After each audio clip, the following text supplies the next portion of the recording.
बिस्मिल्लाहिर्रहमानिर्रहीम। अस्सलाम वालेकुम। मैं हूं डॉक्टर कमर अब्बास। आप देख रहे हैं मेरा यूट्यूब चैनल डॉक्टर्स वेटनी क्लिनिक। जो दोस्त मेरे चैनल पे नए हैं उनसे रिक्वेस्ट है कि चैनल को सब्सक्राइब करें, लाइक और शेयर करें। जैसा कि आपको पता है कि मैं आपको लाइफ स्टॉक के बारे में, जानवरों के बारे में अवेयरनेस का देता रहता हूं। तो आज का जो टॉपिक है वो ही अपनी अहमियत के लिहाज से बहुत इम्पोर्टेंट है, क्योंकि छोटा जो हमारा डेयरी फार्मर है या जो भी है, बड़ा भी फार्मर है, तो उसका जो ब्रीडिंग सीजन है जानवरों का वो स्टार्ट होने वाला है। तो आज मैं आपको कुछ टिप्स बताऊंगा कि आप अपने ब्रीडिंग सीजन को कैसे बेहतर कर सकते हैं कि आपके हर्ड के अंदर मैक्सिमम जानवर जो हैं आपके वो प्रेग्नेंट हो जाए। तो मैं हमेशा ये कहता हूं कि ब्रीडिंग सीजन के सक्सेस के लिए काविंग सीजन से आपने तैयारी स्टार्ट कर देनी है। काविंग सीजन से कैसे तैयारी आपने स्टार्ट करनी है, क्योंकि काविंग सीजन स्टार्ट है। अगर अभी से आपने इसकी प्रिपरेशन कर ली तो आप अपने ब्रीडिंग सीजन को इंशाल्लाह बेहतर कर सकेंगे।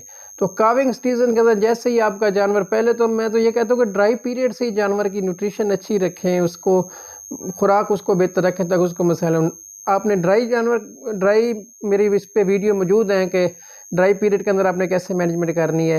जैसे आपका जानवर बच्चा दे देता है तो आपने कुछ चंद काम ऐसे करने हैं, क्योंकि इन काम्स का डायरेक्ट जो ताल्लुक है वो आपके ब्रीडिंग सीजन के साथ है। पहला काम क्या करना है आपने, जैसे आपका जानवर बच्चा देता है तो आपने उसको विटामिन AD3 का इंजेक्शन लगा देना है ताकि प्लेसेंटा ना रुके।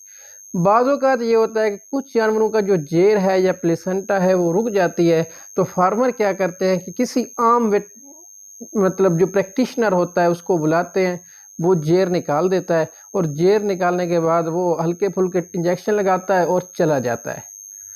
मैं बारहा फार्मर से रिक्वेस्ट करता हूँ कि हमेशा किसी मुस्निद वेटनी डॉक्टर से जेर निकलवाएं, और जेर निकालने के बाद सिर्फ एक बार आपने उसको इंजेक्शन लगा के उसको नहीं छोड़ देना।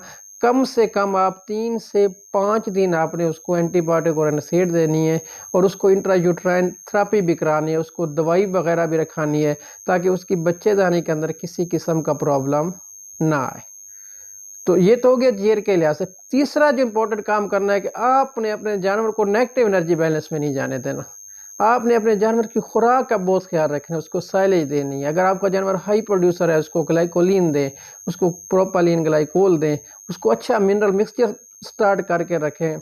उसके दूध के लिहाज से उसकी तमाम रिक्वायरमेंट को आपने पूरा रखना है, क्योंकि अगर आपका जानवर नेगेटिव एनर्जी बैलेंस में चला गया तो आप जो गोल है हमारी, हम ये कहते हैं कि आपका जानवर 2 मंथ के अंदर अंदर उसकी इंसेमिनेशन हो जानी है और 3 मंथ के अंदर अंदर वो प्रेग्नेंट हो जाना चाहिए। अगर आपका जानवर नेगेटिव एनर्जी बैलेंस में आप उसको खुराक पूरी नहीं दे रहे, उसको रिटेंशन में प्लेसेंटा हुई थी, आपने उसका ख्याल नहीं किया, उसमें मेट्राइटिस बन गया, एंडोमेट्राइटिस बन गया, तो आप ये कभी गोल हासिल नहीं कर सकेंगे। खुराक का ख्याल रखें। हम ये कहते हैं कि अपने 14 डे पे, 14वें दिन पे जानवर को GnRH का इंजेक्शन लगा देना है। GnRH का इंजेक्शन को यूट्रस को इन्वोल्यूशन के अंदर, हार्मोनल बैलेंस के अंदर उसका बड़ा ही रोल है। अब अगर आपका जानवर 21 दिन में समटाइम जानवर हीट में आ जाता है तो आपने वो हीट मिस कर देनी। अगर आपका जानवर 45 दिन तक हीट में नहीं आया, उसको 45 डेज हो गए हैं, तो ये एक अलार्मिंग कंडीशन है और आपने किसी अच्छे वेटनेरियन से अपने जानवर को चेक करवाना है। जो वेटनेरियन है वो आपको चेक करके बताएगा कि आपका जानवर हीट में क्यों नहीं आ रहा। क्या उसको कोई मेट्राइटिस का प्रॉब्लम है, क्या उसमें ट्रू इन स्ट्रेस है, क्योंकि आपका जानवर में मिनरल की डेफिशिएंसी है, नेगेटिव एनर्जी बैलेंस है, जिसकी वजह से उसकी ओवरी स्मॉल है। तो क्या उसमें कोई इस किस्म का मसला है, क्या उसमें कोई ल्यूटियल सिस्ट बन गई है। तो आप, अगर आपका जानवर 45 दिन तक हीट में नहीं आया तो आपने अपने मुस्निद वेटनरी डॉक्टर, TVM डॉक्टर से चेक करवाना है कि जानवर को मसला क्या है। जब वो जानवर की पल्पेशन करेगा, चाहे वो अल्ट्रासाउंड करे या खास से जो एक्सपीरियंस वेट्स होते हैं तो वो कर लेते हैं, तो वो आपको बता देगा कि भाई आपका जानवर का जो मसला है वो ट्रू एनिस्टस है या वो रिपोर्टेड एनिस्टस है। आपको जानवर हीट में आता है, आपको पता नहीं चलता, या इसमें कोई मेट्राइटिस का प्रॉब्लम है या इसमें सिस्ट का प्रॉब्लम है। तो उस लिहाज से आपने क्या करना है कि आगे मैनेजमेंट करनी है। अगर उसको नेगेटिव एनर्जी बैलेंस का है, मिनरल डेफिशिएंसी का प्रॉब्लम है, उसकी ओवरीज छोटी हैं, तो आप उसकी खुराक को बेहतर करेंगे, अच्छा मिनरल मिक्सचर देंगे, विटामिन E सेलेनियम का इंजेक्शन देंगे, तो जानवर आपका कम से कम ये चीज़ें आपने 1 मंथ चलानी है। تو یہ 1 منتھ کے اندر آپ کا جانور ہیٹ میں آ جائے گا، اور اس کے بعد اگر نہیں آتا تو پھر آپ ہارمونل تھراپی کریں گے تو وہ بہتر رسپانس دے دے گا۔ اکثر ہمارے فارمر کیا کرتے ہیں، جی ڈاکٹر صاحب میرا جانور ہیٹ نہیں آ رہا ہے جی، میں 4 باری سائیکلومیڈ لا چکا ہوں۔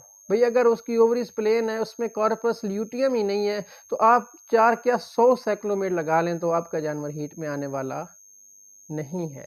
تو پہلے تشخیص پھر علاج، اور سب سے بہتر ہے کہ اپنی مینجمنٹ کو اچھا رکھیں۔ کسی مستند ویٹرنری ڈاکٹر سے آپ نے اس کا تشخیص کرانی ہے اور اس کے مطابق چلیں گے تو آپ کا بریڈنگ سیزن جو ہے وہ بہتر ہو جائے گا۔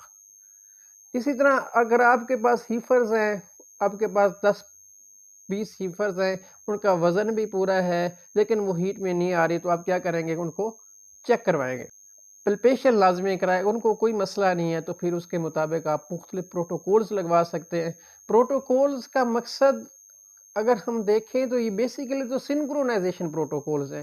سنکرونائزیشن کا مطلب یہ ہوتا ہے کہ اگر میں ایک مثال دیتا ہوں کہ آپ یہ سمجھتے ہیں کہ آپ کے علاقے کے اندر جانور کو جو دودھ کا ریٹ ہے وہ فار ایگزامپل اگست کے اندر بہت زیادہ ہوتا ہے، اور آپ کے پاس 20 یا 30 جانور کھڑے ہیں، اور آپ کا یہ خیال ہے کہ اگر میرے 20 یا 30 جانور اسی اگست کے اندر بچہ دے دیں تو مجھے میرا پروفٹ بڑھ جائے گا، تو پھر اس کے لیے آپ مختلف پروٹوکولز لگواتے ہیں، سنکرونائزیشن پروٹوکول لگواتے ہیں، اور ان کا رزلٹ جو ہے وہ اللہ کے فضل سے 70-80% تک آ جاتا ہے۔ اگر آپ کے پاس 100 جانور ہیں پروٹوکول لگایا تو اس میں 70-80 جانور آپ کے پریگننٹ ہو جاتے ہیں۔ لیکن بیسیکلی جو سنکرونائزیشن کا مقصد ہوتا ہے کہ آپ اپنی مرضی کے سیزن میں دودھ لینا چاہتے ہیں، لیکن آج کل جو پروٹوکولز لگے ہوئے ہیں لوگ اس کو ہیٹ میں لانے کے لیے بھی کر رہے ہیں، مختلف کر رہے ہیں، تو آپ کر سکتے ہیں۔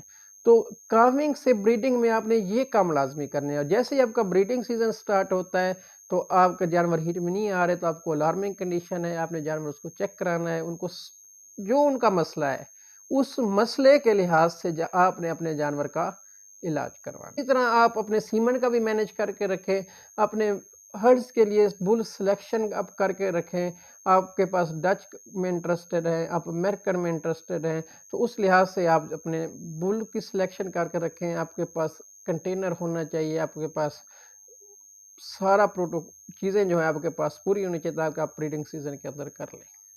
کرتا ہوں کہ یہ ویڈیو آپ کے لیے مفید ثابت ہوئی ہوگی۔ مزید اچھی ویڈیو دیکھنے کے لیے دیکھتے رہیں ڈاکٹرز ویٹرنری کلینک۔ السلام علیکم۔